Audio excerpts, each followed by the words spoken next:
Question number 7. Mandeep, Vinod and Abbas are partners sharing profit in the ratio of 3:1. From 1st April 2022, they decided to share profits equally. The partnership deed provides that in the event of any change in profit sharing ratio, goodwill shall be valued at 3-year purchase of the average normal profit of business of last 5 years. Normal business profit and loss of past 5 years. Pass the necessary journal entry and showing the working. देखिए यहाँ पर हमें goodwill का adjustment करना है.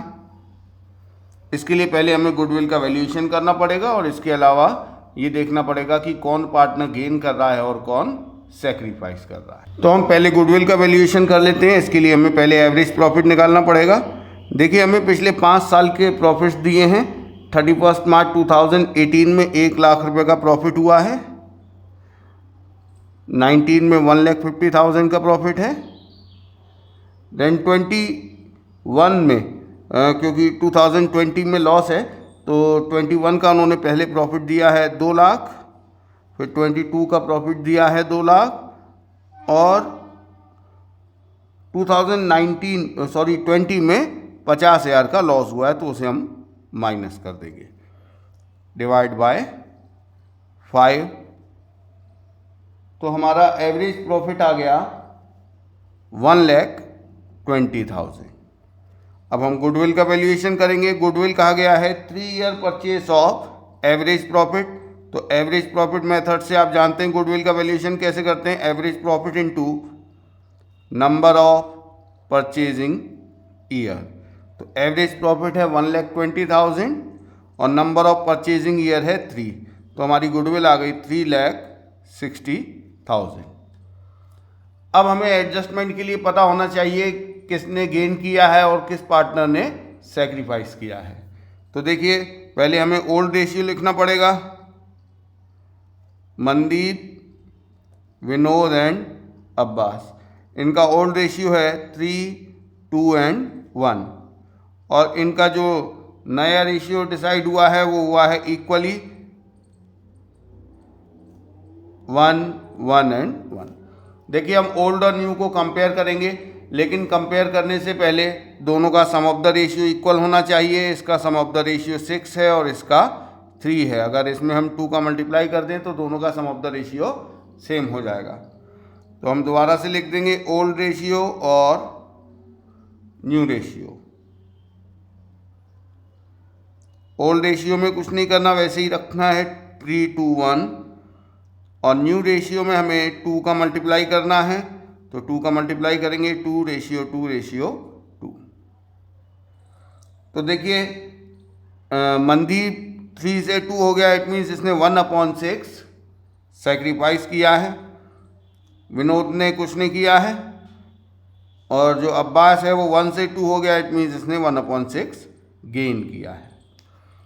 तो goodwill के adjustment की एंट्री मैंने आपको बताई है. Gaining partners capital account DR to sacrificing partners capital account. तो गेन कर रहा है अब्बास, तो Abbas capital account DR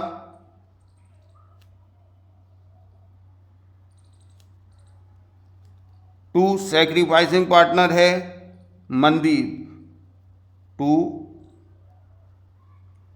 Mandeep capital account being adjustment made for goodwill. अब हम बात करते हैं अमाउंट की. देखिए पूरी फॉर्म की गुडविल है 3,60,000. इसने कितना हिस्सा गेन किया है 1/6. तो 3,60,000 इंटू 1/6 60,000 से इसको DR किया जाएगा. और मनदीप ने सेक्रीफाइस भी 1/6 किया है तो इसको 60,000 से CR किया जाएगा. We are partners sharing profit in the ratio of 2:1. They decide that with effect from 1st April 2021, they would share profit in the ratio of 3:2. But this decision was taken after the profit for the year ended 31st March 2022 of 90,000 was distributed in the old profit sharing ratio. Firm's goodwill was valued on the basis of aggregate of 2 years profit preceding the date decision became effective. Profit for the year ended 31 March 2022 and 21, 60,000 and 75,000. Capital accounts of the partners as at 31st March 2022 stood at 1,50,000 and 90,000. देखिए इस question में इन्होंने कहा है कि ये जो profit sharing ratio इनका बदल गया है, 3 और 2 हो गया है, ये डिसीजन 1 अप्रैल 2021 से इफेक्टिव है। इसका मतलब 31 मार्च 2022 का जो प्रॉफिट है वो नए रेशियो में बंटना चाहिए था, लेकिन वो तो पुराने रेशियो में बंट गया है। तो यहाँ हमें एक पास्ट एडजस्टमेंट की एंट्री करनी पड़ेगी। इसके बाद गुडविल का वैल्यूएशन करके गुडविल का एडजस्टमेंट करना है। तो पहले हम पास्ट एडजस्टमेंट के लिए टेबल बना लेते हैं। ये देखिए हमने टेबल बना ली है पास्ट एडजस्टमेंट के लिए। देखिए 31 मार्च 2022 का जो प्रॉफिट है वो रॉन्गली 2:1 मतलब पुराने रेशियो में डिस्ट्रीब्यूट हो गया है। तो ये जो 90,000 का प्रॉफिट रॉन्गली डिस्ट्रीब्यूट हो गया है, इसे पार्टनर से वापस ले लिया जाएगा, मतलब पार्टनर्स में डीआर कर दिया जाएगा 2:1 के रेशियो में, और फॉर्म में सीआर कर दिया जाएगा। ये प्रॉफिट ऑफ फॉर्म के पास वापस पहुंच गया है। अब देखिए फॉर्म का टोटल इक्वल करने के लिए यहाँ पे हमें 90,000 लिखना पड़ेगा। ये 90,000 डीआर है, मतलब पार्टनर्स में सीआर होगा। इस टेबल को क्लोज करने के लिए ये है नेट प्रॉफिट। इसे हमें किस रेशियो में सीआर करना है? नए रेशियो में, 3 और 2 में। तो इसके अकाउंट में 54,000 सीआर होगा। 3 और 2 के रेशियो में हम 90,000 को डिस्ट्रीब्यूट कर रहे हैं, और इसके अकाउंट में 36,000 सीआर होगा। अब देखिए फॉर्म का डेबिट और क्रेडिट का टोटल इक्वल हो गया। इधर हम टोटलिंग करेंगे और नेट इफेक्ट निकालेंगे।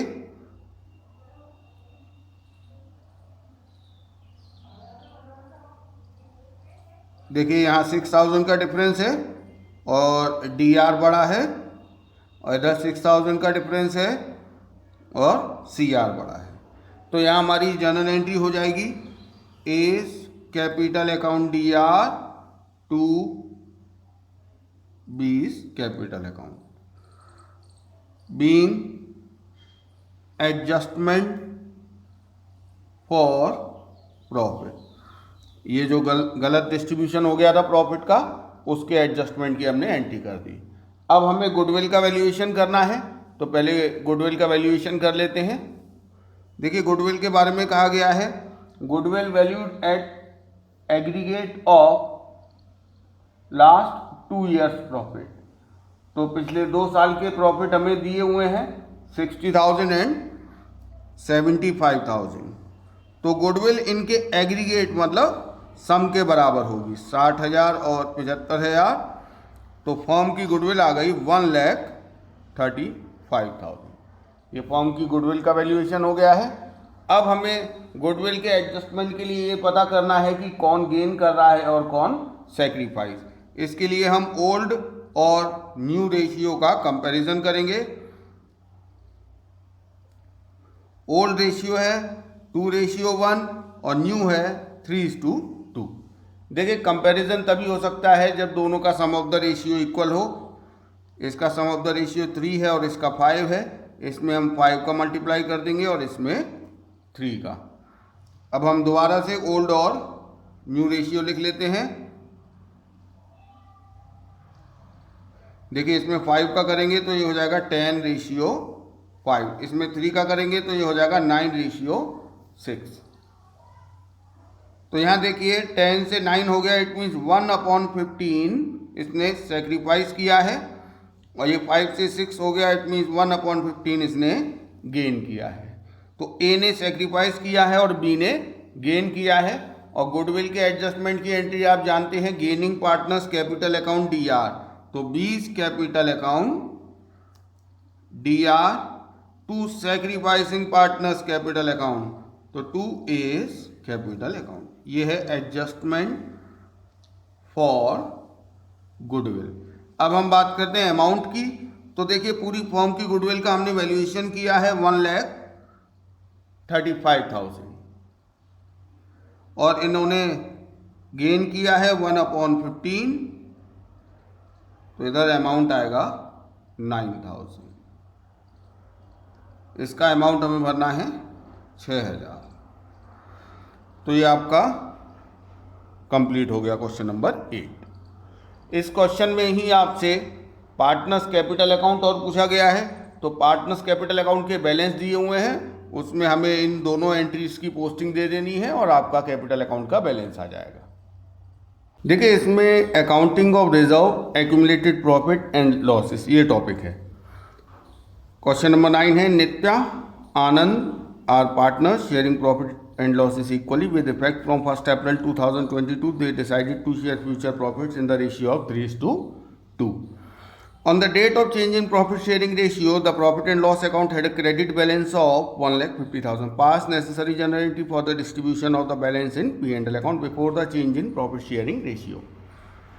देखिए, जब पार्टनर्स का प्रॉफिट शेयरिंग रेशियो बदलता है तो फ्यूचर के प्रॉफिट तो नए रेशियो में ही डिस्ट्रीब्यूट होंगे, लेकिन जो पास्ट ईयर्स के एक्यूमुलेटेड प्रॉफिट हैं, चाहे वो रिजर्व हो या अनडिस्ट्रीब्यूटेड P&L का क्रेडिट बैलेंस हो या डेबिट बैलेंस हो, उन रिजर्व और एक्यूमुलेटेड प्रॉफिट्स पे पार्टनर्स का राइट पुराने रेशियो में ही रहेगा, क्योंकि वो पहले जब रेशियो चेंज नहीं हुआ था तब एक्यूमुलेट हुए थे। अब या तो ये जो जितने भी एक्यूमुलेटेड रिजर्व, प्रॉफिट या लॉसेस हैं, इनको डिस्ट्रीब्यूट करके इनके अकाउंट को क्लोज कर दिया जाए, या फिर इनको एडजस्ट कर दिया जाए विदाउट डिस्ट्रीब्यूशन। तो दो मेथड है। पहले हम जर्नल एंट्री देख लेते हैं, पहले हम समझ लेते हैं कि हमें इनको एडजस्ट कैसे करना है। तो एडजस्टमेंट ऑफ रिजर्व, कोई भी फ्री रिजर्व, फ्री रिजर्व मतलब जो किसी एसेट या लाइबिलिटी के अगेंस्ट क्रिएट ना किया गया हो, जैसे IFR और WCR है, इनका एडजस्टमेंट का तरीका अलग है, ये हम बाद में सीखेंगे। फ्री रिजर्व जैसे जनरल रिजर्व है, रेवेन्यू रिजर्व है, रिजर्व, P&L एंड एक और चीज़ होती है डेफर्ड एक्सपेंस। तो हम इनका एडजस्टमेंट का तरीका सीख लेते हैं।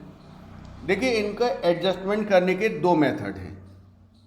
पहला है डिस्ट्रीब्यूशन। इस मेथड में हम क्या करते हैं, जितने भी रिजर्व हैं या P&L का डेबिट या क्रेडिट बैलेंस है, इनको पार्टनर्स में डिस्ट्रीब्यूट करके इनके अकाउंट्स को क्लोज कर देते हैं। और अगर हमने इनको डिस्ट्रीब्यूट कर दिया तो उसके बाद ये बैलेंस शीट में नहीं दिखाई देंगे। तो अगर रिजर्व है या P&L का क्रेडिट बैलेंस है तो इनकी एंट्री क्या होगी, reserve account DR, P&L account DR to partners capital account. इन्हें पार्टनर्स में डिस्ट्रीब्यूट कर दिया जाएगा, किस रेशियो में, ओल्ड रेशियो में। दूसरा, अगर P&L का डेबिट बैलेंस है या फिर डेफर्ड एक्सपेंस है, इनको कैसे एडजस्ट किया जाएगा। पार्टनर्स P&L का डेबिट बैलेंस मतलब loss, partners capital account DR old ratio में to P&L to deferred expense. तो ये तरीका है डिस्ट्रीब्यूशन वाले मेथड में। एक और तरीका है विदाउट डिस्ट्रीब्यूशन। देखिए, विदाउट डिस्ट्रीब्यूशन का मतलब ये है कि पार्टनर्स जितने भी रिजर्व हैं या P&L है, इनको डिस्ट्रीब्यूट नहीं करना चाहते हैं। वो चाहते हैं कि ये after the change in profit sharing ratio जो बैलेंस शीट बनेगी उसमें भी ये रिजर्व और P&L एज इट इज़ दिखाई दे। तो उस कंडीशन में क्या होगा, रिजर्व एंड P&L का क्रेडिट बैलेंस, इसका एडजस्टमेंट कैसे होगा, gaining partners capital account DR to sacrificing partners capital account. और अगर P&L का डेबिट बैलेंस है जो कि लॉस है, और डेफर्ड एक्सपेंस है जो कि अनएमोटाइज्ड है, ये भी एक तरीके से लॉस है, इसका एडजस्टमेंट कैसे होगा, sacrificing partners capital account DR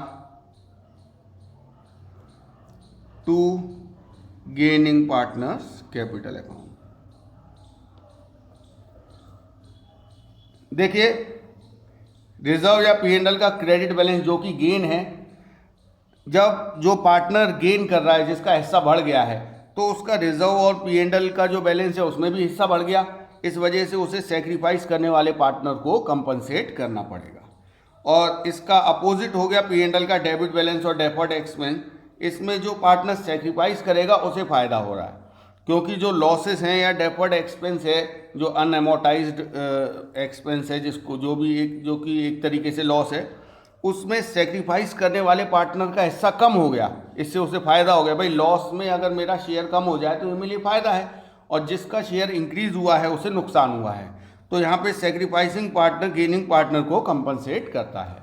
तो ये हमारा adjustment of reserve, P&L and deferred expense है। यही एंट्रीज हमें क्वेश्चन नंबर 9, 10 और आगे के क्वेश्चन में काम आएगी। तो जैसे हम क्वेश्चन नंबर 9 पढ़ चुके हैं, यहाँ पर नित्या और आनंद दो पार्टनर हैं, और इन्होंने बताया है कि जिस वक्त प्रॉफिट शेयरिंग रेशियो चेंज हुआ, इनका पुराना रेशियो तो इक्वल था और नया रेशियो 3 और 2 है। जिस टाइम इनका प्रॉफिट शेयरिंग रेशियो चेंज हुआ उस समय P&L का क्रेडिट बैलेंस था 1,50,000 रुपये। तो यहाँ पर देखिए, दो मेथड हैं। एक तो हम इस P&L के क्रेडिट बैलेंस को डिस्ट्रीब्यूट कर दें, और दूसरा मेथड है विदाउट डिस्ट्रीब्यूशन हम इसको एडजस्ट कर दें। लेकिन जब तक क्वेश्चन में कहा नहीं जाएगा तब तक हम डिस्ट्रीब्यूशन वाले मेथड से ही करेंगे।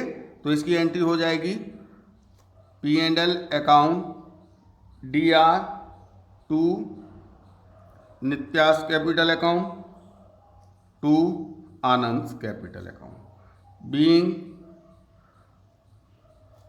P&L balance distributed. P&L का जो बैलेंस है वो हमने डिस्ट्रीब्यूट कर दिया, वो है 1,50,000 रुपये, और ओल्ड रेशियो में डिस्ट्रीब्यूट किया जाएगा जो कि है इक्वल। तो 1,50,000 को हम दोनों में इक्वली डिस्ट्रीब्यूट कर देंगे। अब है क्वेश्चन नंबर 10। देखिए, इसमें दिया ओम शिव पार्टनर्स हैं, 4 और 1 रेशियो है, और इनका नया रेशियो डिसाइड हुआ है 3 और 2। On that day P&L showed a debit balance of 1 lakh. तो यहाँ पर P&L का डेबिट बैलेंस है, इसको भी हम डिस्ट्रीब्यूट कर देंगे पार्टनर्स में, क्योंकि विदाउट डिस्ट्रीब्यूशन या without effecting the book values ऐसा नहीं कहा गया है, तो हम डिस्ट्रीब्यूट कर देंगे। पार्टनर्स का नाम है ओम एंड शिव। तो Om's capital account DR, Shiv's capital DR to P&L debit balance of P&L distributed. P&L का जो डेबिट बैलेंस है 1,00,000 रुपये, इसे हम पार्टनर्स में डिस्ट्रीब्यूट कर देंगे ओल्ड रेशियो में। और ओल्ड रेशियो इनका 4:1, 1 लाख को हम 4:1 के रेशियो में डिस्ट्रीब्यूट करेंगे, 80,000 एंड 20,000। देखिए, यहाँ तक हो गया हमारा क्वेश्चन नंबर 10 तक। 11 से आपका IFR और WCR स्टार्ट होगा, वर्कमैन कंपनसेशन रिजर्व और इन्वेस्टमेंट फ्लक्चुएशन रिजर्व। तो पहले हम उसकी एंट्री सीखेंगे, तो नेक्स्ट वीडियो में हम उस आगे के क्वेश्चंस भी करेंगे, और IFR और WCR के ट्रीटमेंट के लिए क्या एंट्रीज करनी है वो भी सीखेंगे।